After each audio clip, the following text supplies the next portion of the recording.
Hi dears, എല്ലാവർക്കും സുഖാണോ? ഇന്ന് നമ്മൾ തയ്യാറാക്കുന്നത് ഒരു സദ്യ സാമ്പാർ പൊടിയാണ് കേട്ടോ. പതിവ് സാമ്പാർ പൊടികളിൽ നിന്നും വ്യത്യസ്തമായ ഒരു രുചിക്കൂട്ടാണ് ഈ സാമ്പാർ പൊടിക്ക്. നമ്മൾ വീട്ടിൽ തന്നെ ഇത് തയ്യാറാക്കി എടുക്കുമ്പോൾ കുറച്ചധികം ഉണ്ടാക്കി വെക്കുകയാണെങ്കിൽ നമുക്ക് ഒരുപാട് കാലം കേടുകൂടാതെ ഇരിക്കുകയും ചെയ്യും. അപ്പോൾ റെസിപ്പിയിലോട്ട് പോകുന്നതിന് മുമ്പായിട്ട് ചാനൽ ആരെങ്കിലും സബ്സ്ക്രൈബ് ചെയ്യാതെ കാണുന്നവരാണെങ്കിൽ ഒന്ന് സബ്സ്ക്രൈബ് ചെയ്ത് സപ്പോർട്ട് ചെയ്തേക്കണേ. തൊട്ടടുത്തുള്ള ബെല്ലൈക്കൺ അമർത്താനും ലൈക്കും ഷെയറും കമൻറ്റ് ചെയ്യാനും ഒന്നും ആരും മറന്നു പോകണ്ട കേട്ടോ. സാമ്പാർ പൊടി തയ്യാറാക്കുന്നതിനായിട്ട് ഞാൻ എടുത്തിട്ടുള്ളത് 200 ഗ്രാം മല്ലിയാണ് എടുത്തിട്ടുള്ളത്. 100 ഗ്രാം മുളകും എടുത്തിട്ടുണ്ട്. അപ്പോൾ മുളക് എരിവിനനുസരിച്ച് നിങ്ങൾ എടുക്കണം. ഞാനിപ്പോൾ ഇവിടെ എടുത്തിട്ടുള്ളത് കാശ്മീരി മുളകാണ് എടുത്തിട്ടുള്ളത്. ഇനി നമുക്ക് സ്റ്റൗ ഓൺ ചെയ്തതിന് ശേഷം മല്ലിയും മുളകും ഒന്ന് വറുത്തെടുക്കാനായിട്ട് ഉരുളിയിലോട്ട് ഇട്ട് കൊടുക്കുന്നുണ്ട്. അടി കട്ടിയുള്ള പാത്രം എടുക്കാൻ ശ്രദ്ധിക്കണം കേട്ടോ.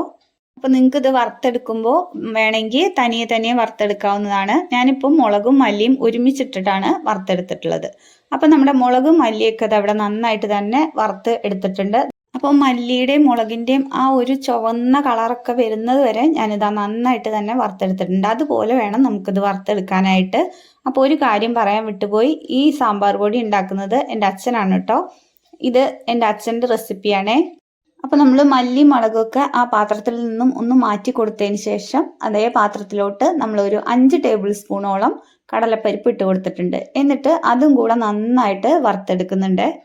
അപ്പോൾ നമ്മുടെ കടലപ്പരിപ്പും കൂടെ ഇതാ നന്നായിട്ട് തന്നെ കളറൊക്കെ മാറി വന്നിട്ടുണ്ട്. ഇനി നമുക്ക് ഇതൊന്ന് ഉരുളിയിൽ നിന്നും മാറ്റി കൊടുക്കാം. ഇനി നമ്മൾ എടുത്തു വെച്ചിട്ടുള്ളത് 2 ടേബിൾ സ്പൂണോളം കുരുമുളക്, 3 ടേബിൾ സ്പൂണോളം തുവരപ്പരിപ്പ്, 4 ടേബിൾ സ്പൂണോളം ഉഴുന്നുപരിപ്പും കൂടെ എടുത്തു വെച്ചിട്ടുണ്ട്. എന്നിട്ട് അതും കൂടെ നമ്മൾ ആ ഉരുളിയിലോട്ട് ഇട്ട് കൊടുക്കുന്നുണ്ട്. ഇത് മൂന്നും നമ്മൾ ഒരുമിച്ചാണ് വറുത്തെടുക്കുന്നത്.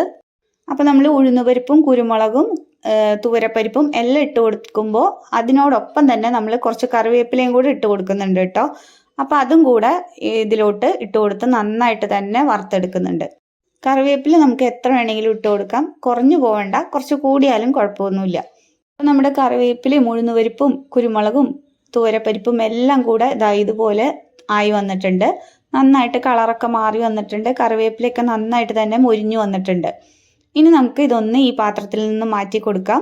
ശേഷം നമ്മൾ ഇതിലോട്ട് ഇട്ട് കൊടുക്കുന്നത് 2 ടീസ്പൂണോളം ജീരകവും 2 ടീസ്പൂണോളം ഉലുവയും കൂടെ ഇട്ട് കൊടുക്കുന്നുണ്ട്. എന്നിട്ട് അതും കൂടെ നന്നായിട്ട് തന്നെ വറുത്തെടുക്കുന്നുണ്ട്. ഉലുവയും ജീരകവും നമ്മൾ ഒരുമിച്ചിട്ടിട്ടാണ് വറുത്തെടുക്കുന്നത്. അപ്പം നമ്മുടെ ഉലുവയുടെയും ജീരകത്തിൻ്റെയും ഒക്കെ കളറൊക്കെ ഒന്ന് മാറി വന്നിട്ടുണ്ട്. ഇനി നമുക്ക് ഇതും കൂടെ ഈ പാത്രത്തിൽ നിന്നും ഒന്ന് മാറ്റി കൊടുക്കാം. ഇനി നമ്മൾ ഇതിലോട്ട് ഇട്ട് കൊടുക്കുന്നത് മട്ട അരിയാണ്. അരിയൊക്കെ ഒന്ന് കഴുകി വൃത്തിയാക്കിയതിന് ശേഷമാണ് ഇട്ട് കൊടുക്കുന്നത്. അപ്പം മട്ട അരിയും കൂടെ ഇട്ട് കൊടുത്ത് അതും കൂടെ ഒന്ന് വറുത്തെടുക്കുന്നുണ്ട്. ഈ മട്ട അരിക്ക് പകരം നിങ്ങൾക്ക് വേണമെങ്കിൽ പച്ചരി ഉപയോഗിക്കാം. പക്ഷെ മട്ട അരി ഉപയോഗിക്കുമ്പോൾ ഇത്തിരി ടേസ്റ്റ് കൂടുതൽ ഉണ്ടാവും കേട്ടോ. അപ്പം നമ്മുടെ അരിയൊക്കെ ഇത് അവിടെ നന്നായിട്ട് തന്നെ പൊരിഞ്ഞു വന്നിട്ടുണ്ട്. ഇനി നമുക്ക് അതും കൂടെ മാറ്റി കൊടുക്കാം. ഇനി നമുക്ക് ഈ ചട്ടിയിലോട്ട് കുറച്ച് നല്ലെണ്ണ ഒഴിച്ചു കൊടുക്കാം. ഇതിപ്പോൾ ഒരു 2 ടേബിൾ സ്പൂണോളം നല്ലെണ്ണ ഉണ്ടാവും കേട്ടോ. എന്നിട്ട് അതിലേക്ക് നമ്മൾ കട്ട കായ ഉണ്ടല്ലോ, അത് ചെറിയ കഷ്ണങ്ങളായി ഇതായിട്ട് കൊടുക്കുന്നുണ്ട്. എന്നിട്ട് അതും കൂടെ നന്നായിട്ട് തന്നെ മൂപ്പിച്ചെടുക്കുന്നുണ്ട്. അപ്പം നല്ലെണ്ണയിൽ മൂപ്പിച്ചെടുക്കുമ്പോൾ ഒരു പ്രത്യേക മണമാണ്. അപ്പം അതുകൊണ്ട് തന്നെ കായ മൂപ്പിക്കുമ്പോൾ ഒന്ന് നല്ലെണ്ണയിൽ മൂപ്പിച്ചെടുക്കാൻ ശ്രദ്ധിക്കണം കേട്ടോ. അപ്പം ഈ സാമ്പാർ പൊടിയുടെ രുചിയും മണവും ഒന്നുകൂടെ ഒന്ന് കൂടാൻ ഇത് സഹായിക്കും. അപ്പോൾ ഇതാ നമ്മുടെ കായൊക്കെ ഇവിടെ ചെറിയ കഷ്ണങ്ങളാക്കി ഇട്ട് കൊടുത്തിട്ട് നന്നായിട്ട് തന്നെ മൂപ്പിച്ചെടുക്കുന്നുണ്ട്. അപ്പോൾ നമ്മുടെ കായൊക്കെ അവിടെ നന്നായിട്ട് തന്നെ മൊരിഞ്ഞു വന്നിട്ടുണ്ട്. ഇനി നമുക്ക് ഇതും കൂടെ ആ മുളകിലോട്ടും മല്ലിയിലോട്ടും ഒക്കെ ഒന്ന് ചേർത്തി കൊടുക്കാം.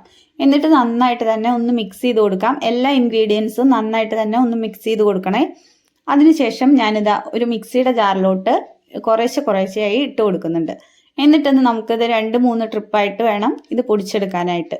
നമ്മളിത് ഓരോന്നും വറുത്തെടുത്തത് കാരണം തന്നെ നന്നായിട്ട് തന്നെ മിക്സ് ചെയ്ത് കൊടുക്കണം. എന്നിട്ട് നമുക്ക് ഇത് വറുത്ത് പൊടിച്ചതിന് ശേഷവും നമ്മൾ ഓരോ ട്രിപ്പായിട്ടാണല്ലോ പൊടിച്ചെടുത്തിട്ടുള്ളത്. എന്നിട്ട് ആ പൊടി നന്നായിട്ട് തന്നെ മിക്സ് ചെയ്തെടുക്കണം. അപ്പം നമ്മൾ വറുത്ത് വെച്ചിട്ടുള്ള മസാലകളെല്ലാം മിക്സിയുടെ ജാറിലോട്ട് ഇട്ട് കൊടുത്തിട്ടുണ്ട്. അതിനുശേഷം നമുക്കിത് നന്നായിട്ട് തന്നെ പൊടിച്ചെടുക്കാം.